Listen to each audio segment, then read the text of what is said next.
ভারতের আনন্দবাজার পত্রিকায় রীতিমতো বোমা ফাটালেন শেখ হাসিনা। বললেন মাথা উঁচু করেই দেশে ফিরবেন তিনি।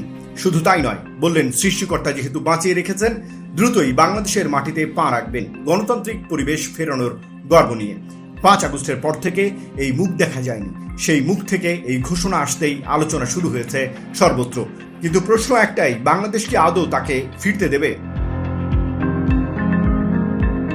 45 বছর আগে 1981 সালের 17 মে 6 বছরের নির্বাসন শেষে দেশে ফিরেছিলেন শেখ হাসিনা।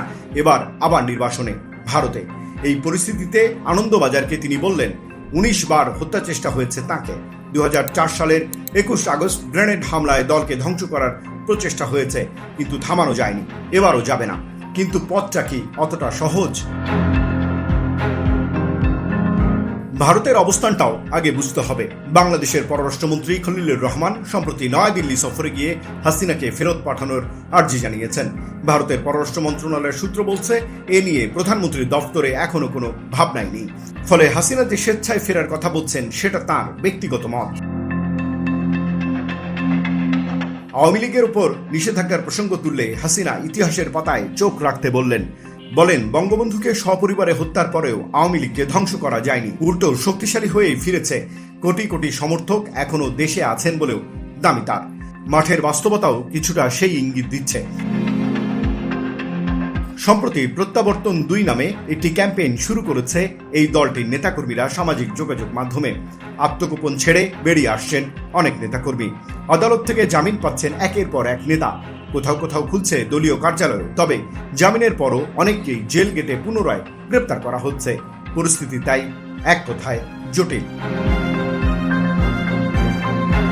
কিন্তু এই ফেরার দাবিটার সাহসিকতা একটু ভেবে দেখার রয়েছে, কারণ তার বিরুদ্ধে অভিযোগ কম নয়। তার শাসনামলে জুলাই গণঅভ্যুত্থান দমন করা হয়েছিল সরাসরি গুলি চালিয়ে।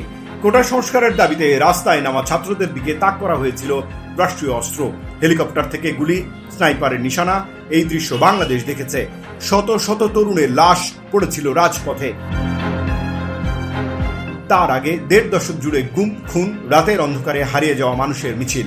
এই ক্ষোভ, এই বিক্ষোভ, এই রক্তের হিসাব জমতে জমতেই একদিন লাখো মানুষ গেছে রাস্তায়।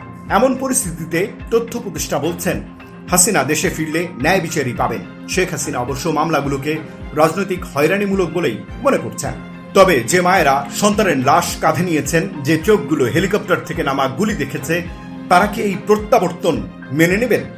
সেটা দেখতে অপেক্ষা করা ছাড়া আপাতত কিছুই করার নেই।